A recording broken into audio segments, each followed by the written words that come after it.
Hello friends, D2 electric में आप सबका बहुत बहुत स्वागत है। और आज हम बहुत ही इम्पोर्टेंट टॉपिक देखेंगे जो कि रिलेटेड रहेगा RL सीरीज सर्किट को किस तरह से सॉल्व करेंगे वो देखेंगे। जैसे यहाँ पे एक क्वेश्चन पूछा गया है, a coil having a resistance of 12 ohm and inductance of 0.1 Henry, it connected across the 100 volt 50 hertz power. और इसमें हमें पैरामीटर्स सॉल्व करना है। जैसे कैलकुलेट करना है, सबसे पहले इम्पीडेंस को कैलकुलेट करना है। इम्पीडेंस जिसको ही हम जेड से डिनोट करते हैं। उसके बाद में करंट की वैल्यू डिनोट करना है जिसको हम आई से डिनोट करते हैं। उसके बाद में फेज डिफरेंस हमें निकालना है, फेज डिफरेंस निकालना है। उसके बाद में पावर फैक्टर को निकालना है और पावर को कैलकुलेट करना है। ये सब हमें दिए गए डाटा से कैलकुलेट करना है। तो इसको हम सॉल्व किस तरह से करेंगे, तो सबसे पहले हम डायग्राम निकाल लेंगे। जैसे एक कॉइल का रेजिस्टेंस है 12 ओम। एक कॉइल है, ये एक कॉइल है और उसका रेजिस्टेंस है 12 ओम, मतलब 12 ओम का कॉइल है। और उसका इंडक्टेंस कितना दिया गया है, तो 0.1 हेनरी। और उसको सप्लाई दिया गया है 100 volt 50 hertz. 100 volt 50 hertz frequency का सप्लाई इस सर्किट को दिया गया है। उससे हमें इम्पीडेंस निकालना है, करंट निकालना है, फेज डिफरेंस निकालना है, पावर फैक्टर और पावर को कैलकुलेट करना है।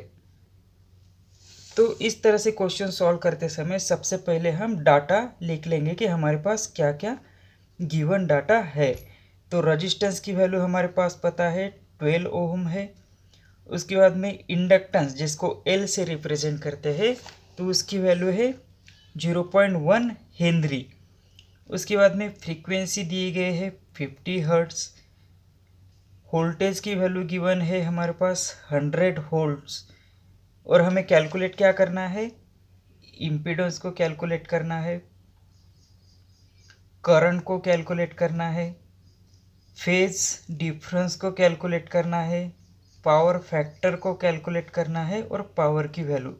ये 5 पैरामीटर्स हमें गिवन डाटा से कैलकुलेट करना है। तो सबसे पहले हमें पता है कि रेजिस्टेंस की यूनिट ओम है और इंडक्टेंस का यूनिट हेनरी है। तो कैलकुलेट करने के लिए इन दोनों का यूनिट सेम होना चाहिए। तो ये जो इंडक्टेंस है इसका यूनिट भी हम ओम में कन्वर्ट कर लेंगे। तो वो किस तरह से करेंगे, तो हमारे पास इंडक्टेंस है तो हम इंडक्टिव रिएक्टेंस निकाल लेंगे। इंडक्टिव रिएक्टेंस इसको ही हम रिप्रेजेंट करते हैं XL से। तो इसको इसीलिए सॉल्व करना है ताकि दोनों के यूनिट सेम रहना चाहिए। तो एक्सेल का फार्मूला क्या है, इंडक्टिव रिएक्टेंस का 2πfL। अगर इसको सॉल्व करेंगे तो 2 पाई की वैल्यू हमें पता है 3.14, फ्रीक्वेंसी की वैल्यू भी पता है और एल की वैल्यू कितना है 0.1 हेनरी। तो इसको अगर हम सॉल्व करते हैं तो इसको सॉल्व करने के बाद हमें जो वैल्यू मिलेगी वो मिलेगी 31.4 और इसका यूनिट आ जाएगा ओम। ठीक है, मतलब ये इसको हम कैलकुलेट करें, कन्वर्ट किया इंडक्टिव रिएक्टेंस में, तो इसकी वैल्यू आ गई 31.4 ओम। अब इसका भी यूनिट ओम है, इसका भी यूनिट ओम है। तो अब हम इसको इजीली सॉल्व कर सकते हैं। तो अब हम सबसे पहले इम्पीडेंस को सॉल्व करेंगे। इम्पीडेंस, और इसको ही हम डिनोट करते हैं जेड से। जब सर्किट में दो से ज़्यादा एलिमेंट लगे होते हैं तब हमें इम्पीडेंस कैलकुलेट करना होता है। मतलब इम्पीडेंस का मतलब होता है जैसे रेजिस्टेंस एंड रिएक्टेंस की वेक्टर एडिशन को हम इम्पीडेंस कहते हैं। ये इसकी डेफिनेशन होती है। अब इम्पीडेंस का फार्मूला क्या होगा, Z equal to R plus J X L. ठीक है, ये रेक्टेंगुलर फॉर्म में है तो इसको हम कैलकुलेट करेंगे। जैसी आर की वैल्यू है, रेजिस्टेंस की वैल्यू कितनी है 12 ओहम प्लस जे, एक्सेल की वैल्यू अभी हमने निकाली, ये आई थी 31.4 ओहम, मतलब ये भी ओहम में आ गया, ये भी ओहम में, तो हम इसको इजीली कैलकुलेट कर सकते हैं। 12 प्लस जे 31.4, ये जो वैल्यू आ गई, ये आ गई हमें रेक्टेंगुलर फॉर्म में, ये वैल्यू आ गई हमें रेक्टेंगुलर फॉर्म में। अब हमें कैलकुलेट करना है, तो कैलकुलेशन हम हमेशा पोलर फॉर्म में करते हैं, तो इसका हम जब पोलर फॉर्म में कन्वर्ट करेंगे तो इसकी वैल्यू आ जाएगी 33.62 एंड एंगल आ जाएगा 69.09 ओहम और 09 डिग्री, और ये इसका पोलर फॉर्म हमें मिल गया, मतलब इम्पीडेंस की वैल्यू हमें मिल गई। अब इसी इम्पीडेंस की वैल्यू को हम इस तरह से भी निकाल सकते हैं, जैसे इम्पीडेंस का एक फार्मूला है Z equal to under root R square, X L है तो एक्सेल का स्क्वायर। अब इसको कैलकुलेट करेंगे तो आर की वैल्यू हमारे पास आ गई 12 स्क्वायर और 31.4, ठीक है। अब इसको कैलकुलेट करेंगे तो ये आ जाएगा 144 प्लस 986.5। अब इसको और से कैलकुलेट करेंगे तो ये आ जाएगा 1130.5। इसको हम यहाँ पे कैलकुलेट करते हैं, जैसे 31.4 का स्क्वायर आ जाएगा, ये आ गया 9, ठीक है। अब इसको कैलकुलेट करते हैं, प्लस 986.939 और इसको अंडर रूट आंसर करेंगे तो इसका आंसर आ जाता है 33.62। ये आ गई जेड की वैल्यू, मतलब हम मैनुअली कैलकुलेट भी इसको इस तरह से कर सकते हैं। तो इसमें भी देखो, यहाँ पे भी वैल्यू 33.62 आया था, यहाँ पे भी वैल्यू 33.60, लेकिन यहाँ पे हमें साथ में एंगल भी मिल गया। तो यहाँ से हमें एक वैल्यू कैलकुलेट हो गई, इसकी वैल्यू आ गई थी 33.62 एट एन एंगल 69.09 डिग्री, ठीक है। अब हमें करंट कैलकुलेट करना है। करंट किस तरह से कैलकुलेट करेंगे हम?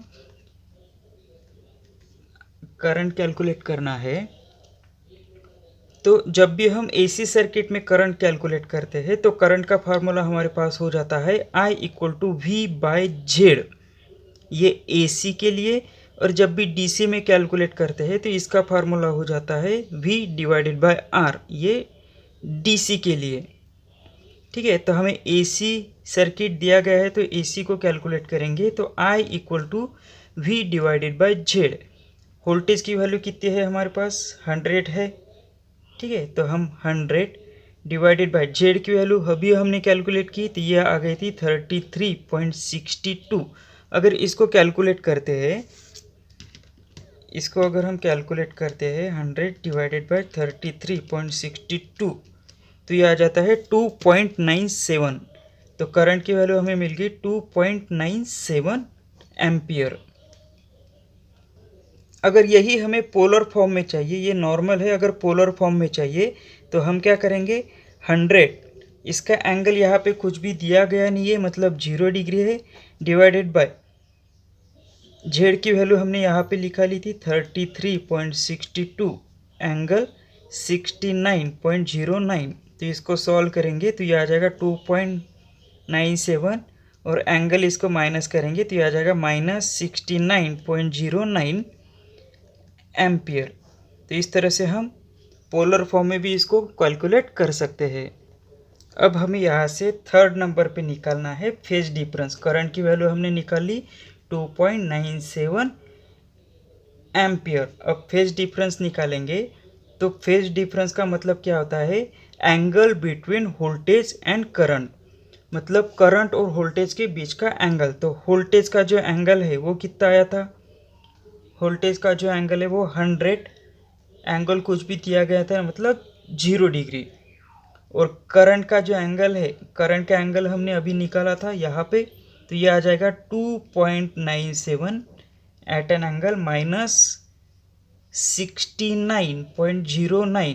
तो इसको हम डिनोट करते हैं 0 डिग्री माइनस 69.09, तो फेज डिफरेंस की वैल्यू हमारे पास मिल गई माइनस 69.09 डिग्री। ठीक है, और यहाँ पे हमें कॉइल दिया गया है, तो कॉइल है तो हमेशा ये लैग ही रहेगा। और इसको हम दूसरी तरह से भी देख सकते हैं कि लीडिंग में जब भी करंट का एंगल ज़्यादा है तो लीडिंग रहेगा, करंट का एंगल कम है तो लैगिंग रहेगा। यहाँ पे करंट का एंगल माइनस में है इसलिए ये लैगिंग रहेगा। वैसे भी कोई भी कॉइल है तो कॉइल में इंडक्टेंस होता है और इंडक्टेंस हमेशा लैगिंग में ही होता है। तो यहाँ से हमें फेज डिफरेंस की भी वैल्यू कैलकुलेट कर ली, वो आ गई 69.09 डिग्री लैग। ये लैग भी हमेशा साथ में लिखना है। उसके बाद में 4 पैरामीटर है, वो हमें कैलकुलेट करना है पावर फैक्टर। तो पावर फैक्टर को हमेशा कॉस फाई से हम लिखते हैं, और इसको पावर फैक्टर का दूसरा फार्मूला है R/Z। ठीक है, दोनों से हम कैलकुलेट करके देखते हैं। कॉस फाई की वैल्यू हमने अभी निकाली थी माइनस 69.09, तो इसको अगर हम कैलकुलेट करते हैं तो देखते हैं कॉस माइनस 69.09, तो ये आ गई 0.35। ये इंडक्टिव सर्किट है तो ये हमेशा लैग हो जाएगा।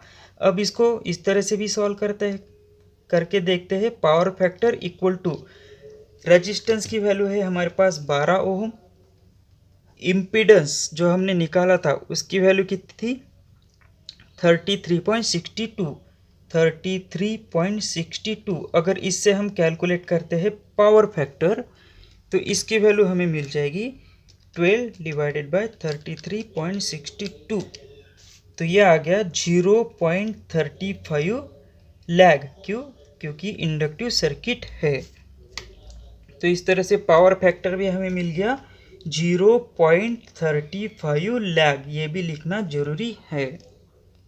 अब हमारा लास्ट पैरामीटर बचा था पावर, तो पावर को भी हम कैलकुलेट करते हैं। यहाँ पे कैलकुलेट करेंगे 5 नंबर पैरामीटर पावर।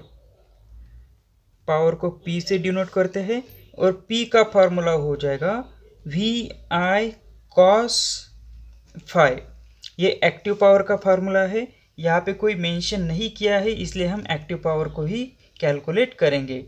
तो वोल्टेज जो है, वोल्टेज मिल गया हमें 100 वोल्ट। करंट की वैल्यू है हमारे पास 2.97 into cos phi. Cos phi की वैल्यू जो हमने निकाली थी वो निकाली थी, कॉस फाई मतलब ही पावर फैक्टर हो जाता है, और उसकी वैल्यू निकाली थी 0.35। अगर हम इसे कैलकुलेट करते हैं जैसे 100 इंटू 2.97 इंटू 0.35, तो ये आ जाता है 103.95। P equal to 103.95 watt. इसको राउंड फिगर अगर हम लिख ले तो 104 वैट ये हमें पावर मिल गया। मतलब यहाँ पे पावर भी हमने कैलकुलेट कर लिया 104 वैट, ये भी हमें मिल गया। इस तरह से हमने RL सर्किट को किस तरह से कैलकुलेट करते हैं सिंपल तरीके से, वो इस प्रॉब्लम में सॉल्व करके देखा। अब नेक्स्ट इसमें हम RC सीरीज सर्किट को किस तरह से कैलकुलेट करते हैं, उसके बाद में RLC सीरीज सर्किट को किस तरह से कैलकुलेट करते हैं वो भी देखेंगे। सो आज के लिए इतना ही। Thank you for watching this.